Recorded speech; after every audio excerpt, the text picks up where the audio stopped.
Hola chicos, ¿qué tal están? Mi nombre es Gabriela Molina, soy estudiante de medicina y en esta oportunidad vamos a hablar sobre la farmacología, más específicamente sobre la farmacocinética y la farmacodinámica. Si bien empezaremos definiendo qué es la farmacología, y la farmacología no es más que la ciencia que se encarga de estudiar las propiedades de los fármacos y los procesos fisiológicos que éste le ocasiona al organismo. Hablaremos ahora sobre la farmacocinética. Ahora hablaremos sobre la farmacocinética. La farmacocinética no es más que lo que el organismo le ocasiona al fármaco. Y para esto tenemos 5 fases, las cuales son la liberación del principio activo, tenemos la absorción por el organismo, la distribución, el metabolismo o la inactivación y por último tenemos la excreción o eliminación del fármaco. Primeramente debemos saber cuáles son las vías de administración de un fármaco y tenemos 2 vías, que son las enterales y las parenterales. Tenemos las enterales, que se administran medicamentos vía oral, vía sublingual y vía rectal. Mientras que la vía parenteral tenemos la intramuscular, la intravenosa, la subcutánea y la intradérmica. Luego de esto vamos a hablar sobre la liberación, que es la primera fase del proceso LATME de la farmacocinética. Y la liberación no es más que un proceso mediante el cual el fármaco va a viajar junto con un vehículo o un excipiente que se encargará de que éste libere su principio activo o fármaco para que pueda ser absorbido por el organismo. Tenemos 3 fases en la liberación, las cuales son la disgregación, que es cuando el fármaco pasa de su parte sólida a partículas más pequeñas. Luego de esto tenemos la disolución, la cual es cuando el fármaco pasa de sus partículas diminutas a ser solución. Y luego tenemos la difusión, que es cuando el fármaco ya pasa siendo solución al fluido. Absorción, que es la segunda fase, no es más que el paso del fármaco desde su lugar de administración hasta el torrente sanguíneo. Pero venimos con otra definición, la cual es la biodisponibilidad. Debemos saber qué es la biodisponibilidad. Es la fracción del medicamento inalterada que llega a la circulación a través de cualquier vía.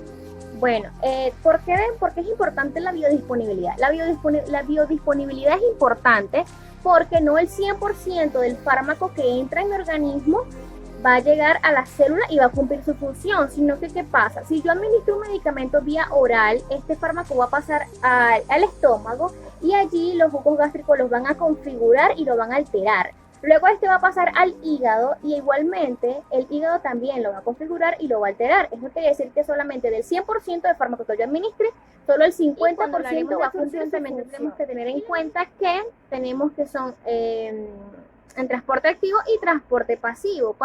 Si hablamos de que un medicamento va en contra del gradiente, pero que necesita adenosintrifosfato, que es la molécula de energía, estamos hablando de un transporte activo. Cuando hablamos de un transporte pasivo, nos referimos a los medicamentos que no necesitan viajar necesitando energía.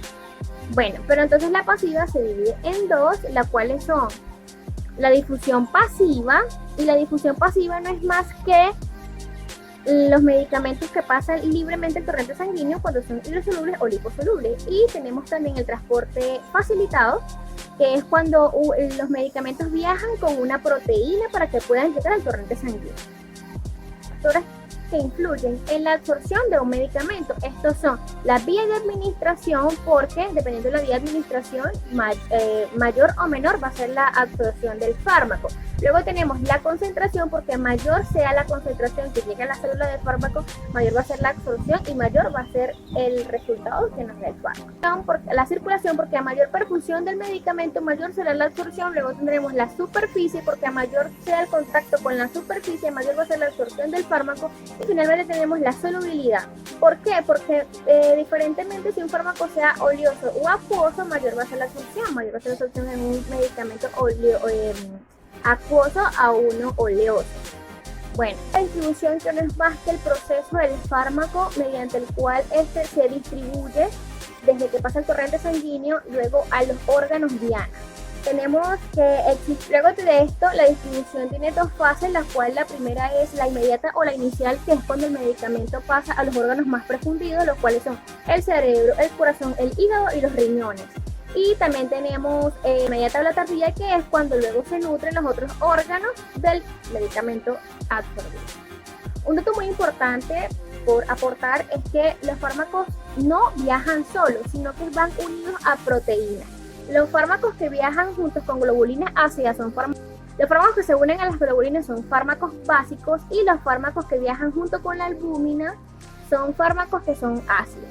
El metabolismo consta de dos fases. La primera fase es la alteración química, la cual es donde el fármaco puede que quede inactivo, como también puede que el hígado altere su estructura química, pero siga siendo terapéutico para el organismo. Y la segunda fase es cuando la fase de conjugación, que es cuando el hígado se puede conjugar con una sustancia endógena del fármaco y puede convertirlo en algo más hidrosoluble, algo más polar y algo más excretable para el organismo. Bueno, en esta última fase, la farmacocinética se encarga de eliminar el fármaco mediante varias vías, como son el riñón, el hígado, en menor estancia por el pulmón y por casi muy poquitico, por lágrimas y sudor. Y por último hablaremos sobre la farmacodinamia.